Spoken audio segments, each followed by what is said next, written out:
The machine must have messed up over in China. This is a company most... By the way, big clap is to that. They caught me completely off guard. Definite props. Definite props. Well done, well done. That was definitely an effort posting ad. Don't you guys just love it when a company makes a really, really good ad?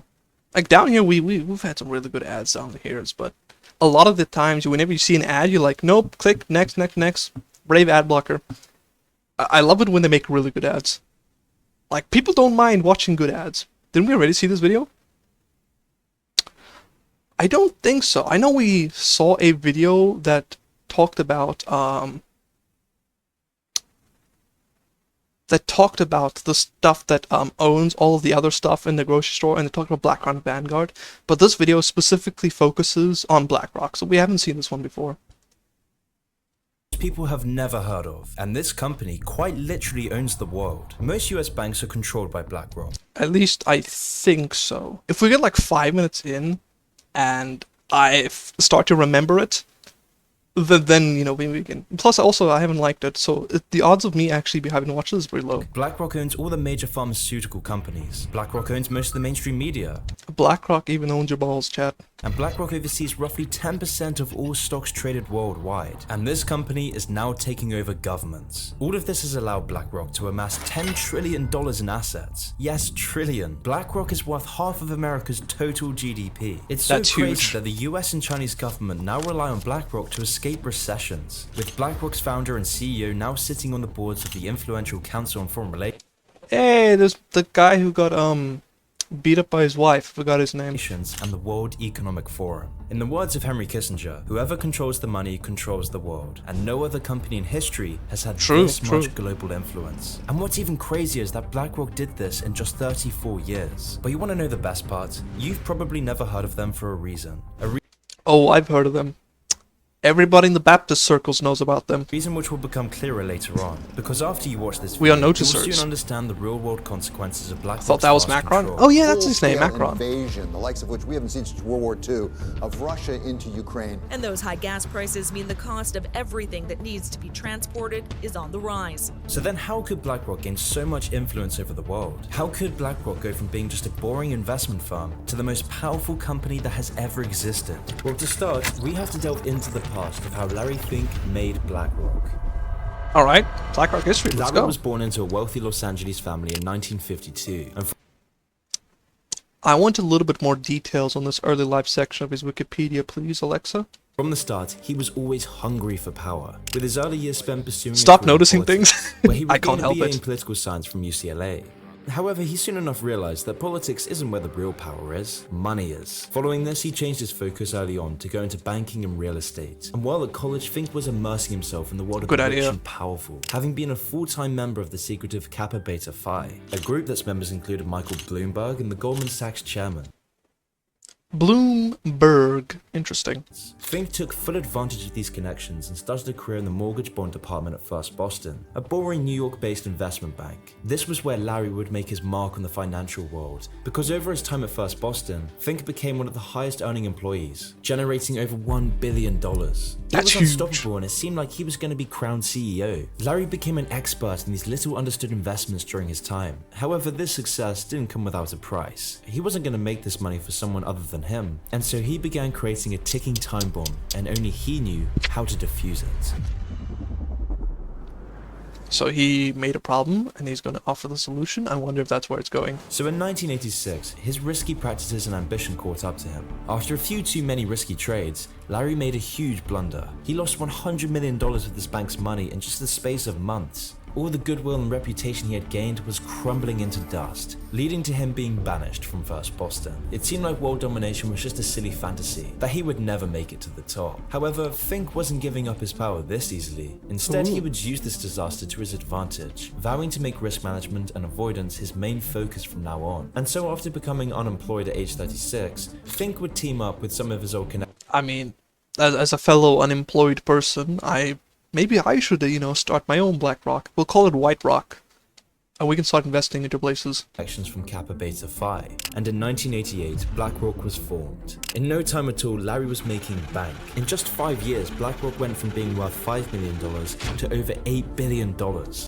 In 5 years? That's huge. However, it wasn't all smooth sailing. During this time, a power struggle would emerge between who would control BlackRock's future, because Fink wanted a bigger piece of the pie. He didn't want to share his plans for world domination. So in 1995, he would pressure one of the co-founders, Schwartzman, to sell their stake in BlackRock for $250 million.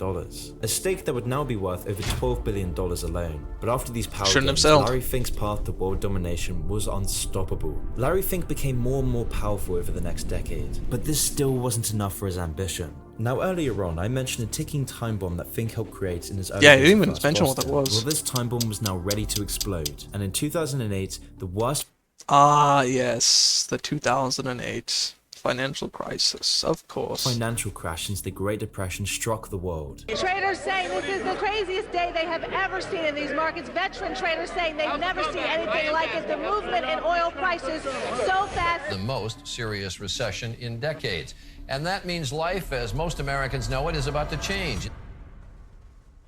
And the best part is, this was all under Larry's control. Larry Fink's mortgage-backed securities had been the fuse all along. And because Larry Fink knew the 2008 crash would happen, BlackRock's focus on asset management sealed them from the crisis. In fact, this disaster was an opportunity for Larry Fink, because Larry was the only man on Wall Street who could fix this crisis. And so with Larry's personal connections with the Treasury Secretary Timothy Geithner, BlackRock secured an uncontested contract to manage the assets of multiple banks that crumbled during the crisis. Oh, and let me guess, once the banks got back up on their feet, he'd make a massive return on this investment. Oh, okay, this guy's got a big brain. I wish I was smart as this guy.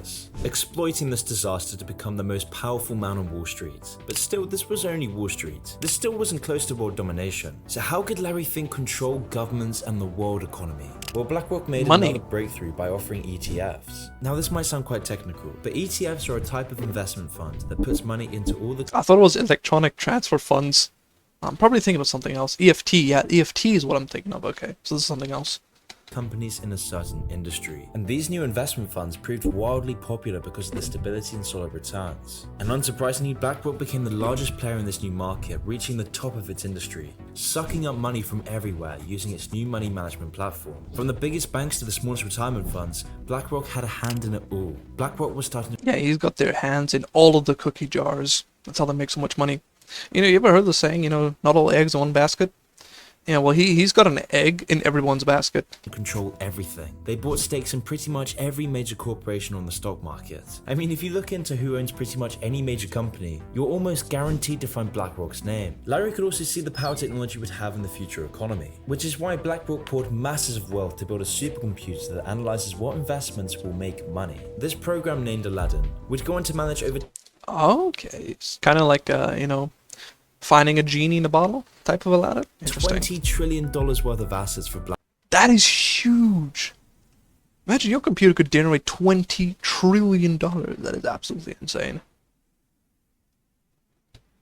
I need to start taking notes, guys. For my next Schedule 1 playthrough, we gotta become Larry. BlackRock. For context, $20 trillion is more than the entire United States' GDP. BlackRock would then use this money and its assets to further exert their control over the economy, and now they are inextricably tied to governments. And this is, I wonder if he's going to mention the part where they've had influence on social issues.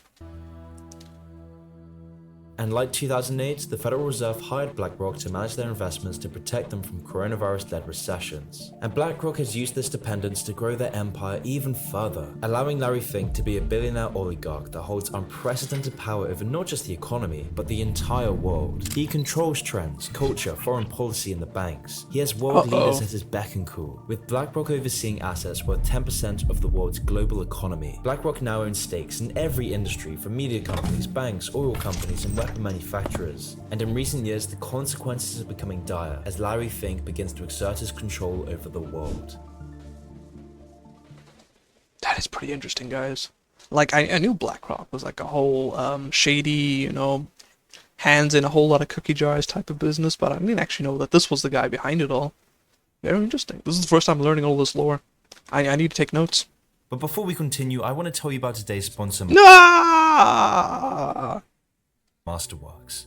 Okay, I actually was expecting that he was going to be sponsored by BlackRock. That would have been so funny. Masterworks lets you diversify with an asset class millionaires and billionaires use to safeguard their riches. Rare art. So why art? Because art is now established alongside things like real estate as a major asset class. With Yeah, unfortunately, all of the digital art bros are going to be molding because their stuff's never going to be worth anything. Because ChatGPT can just spit out something better. contemporary art prices outpacing the S&P 500 total return by 164% from 1995 to 2021. That's the way good. it works is Masterworks buys these artworks and securitizes them with the SEC, allowing you to buy shares on their site in an initial offering. These artworks are special purpose vehicles, and you can invest in one of these paintings at a time. And thanks to Masterworks, you don't need to be a millionaire to join in. To get started, click the link in the description and skip the waitlist. Then fill out your information and submit your application to Masterworks. Next, you fill out your investor profile and join their scheduled membership interview, where you'll learn about the mechanics of Masterworks and speak to an art market expert. Interesting. In the call, you'll go over the different art markets, their significance, and how they've appreciated, whilst also learning the data-driven theses as to why Masterworks selected the respective artworks. Once approved, you can go look at their past offerings and invest in one of their current offerings like this one by Picasso, where you can view their deal sheet, the investment theses, and the SEC special purpose vehicle documents to see what's been registered with the SEC. And then once you've bought a piece Will they allow me to invest $1? I wonder. to this art, you can then hold on to it until it's sold, at which point you can cash out, or you can sell your shares on the secondary market. All of this allows you to have a diversified portfolio across art as an asset class.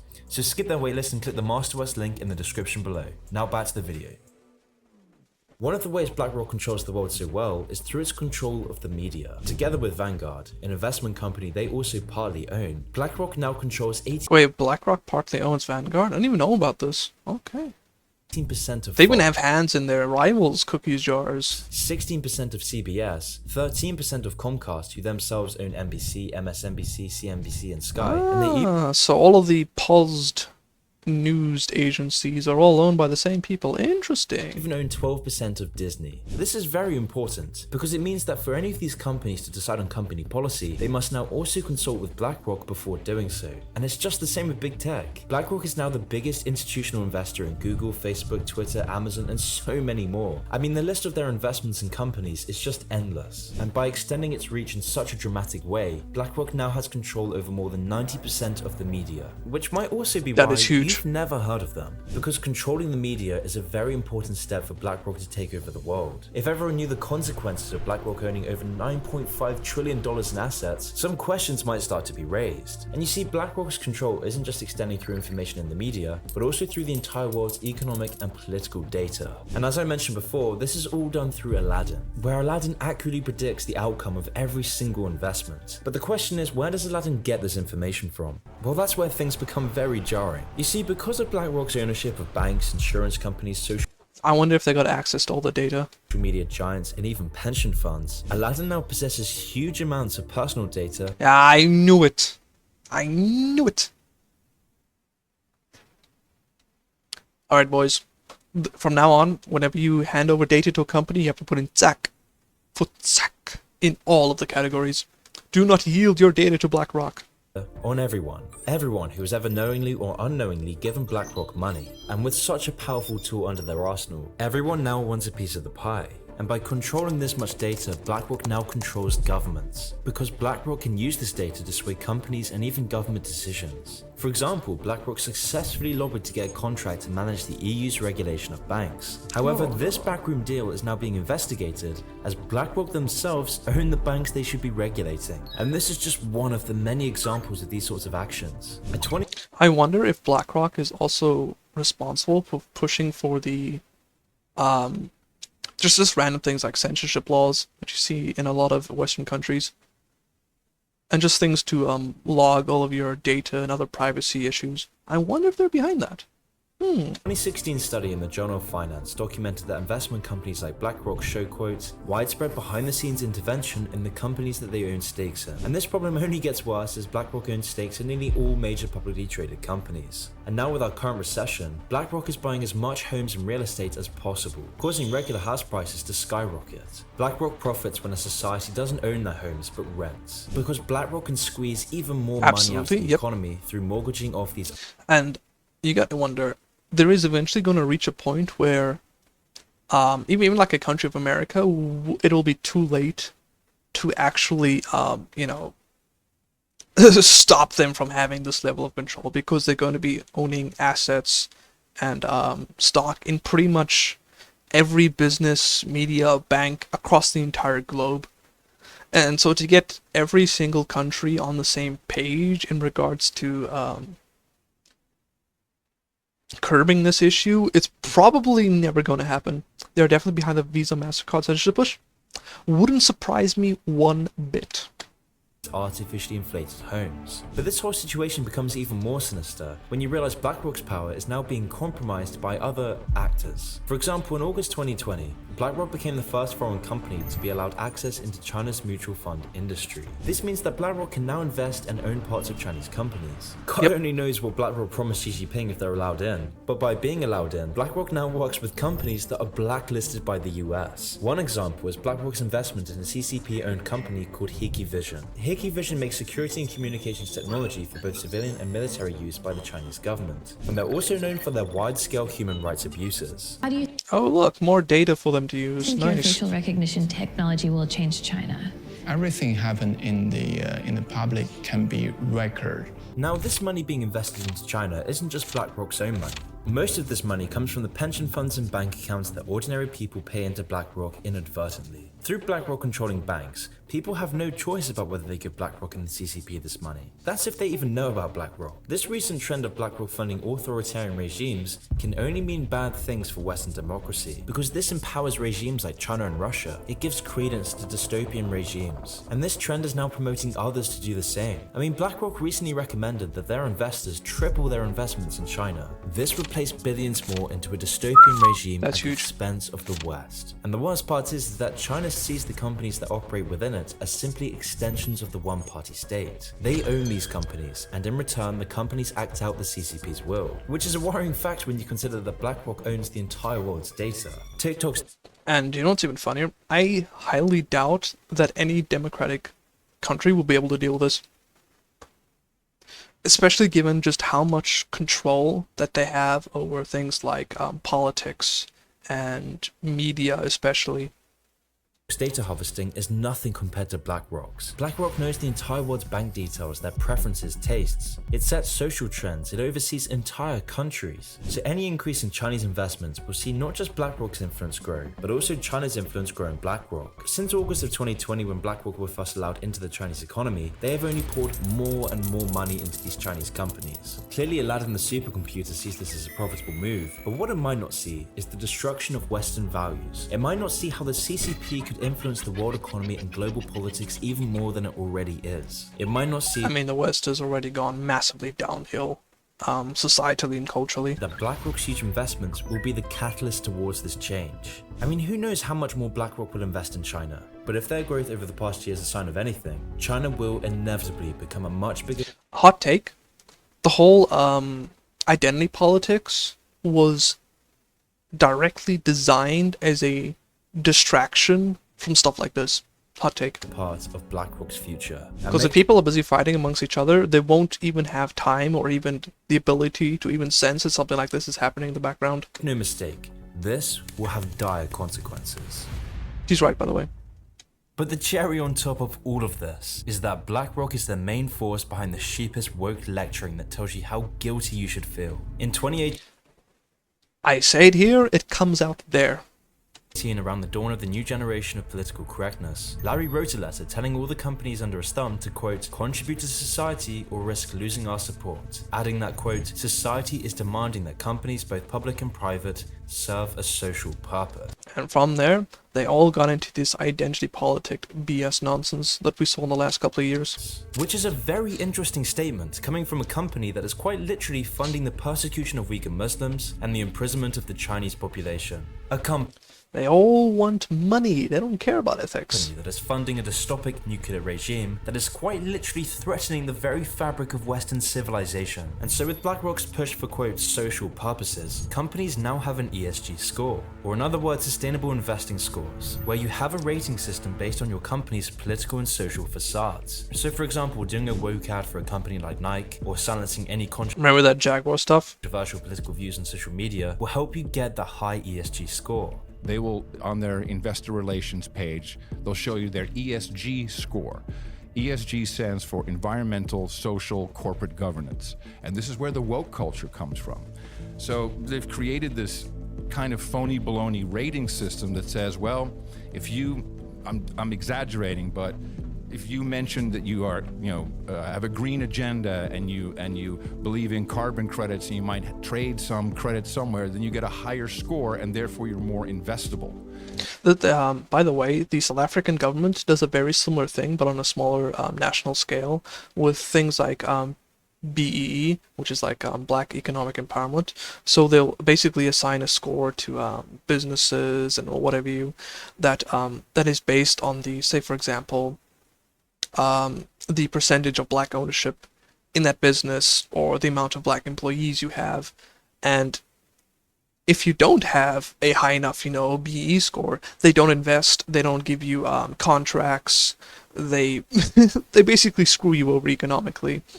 And so that way businesses are basically forced to then hire the corrupt comrades of the leading party, just so that they can get some sort of investment from the government. And it's very interesting to see how big investors like insurance company, institutional investors, they are steering. And if you want to start a business, for example, but you don't want to do that, well, it sucks to be you. You can't start your business, you can't get no funds, and so any sort of competition or natural growth is just completely squandered. Steering away from anything that does not have the right ESG rating.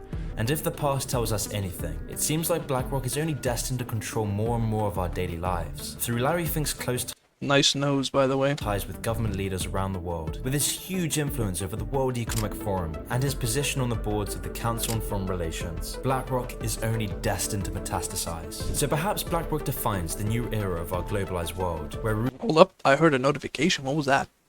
Hey, thank you so much for joining the Underworld. Appreciate it.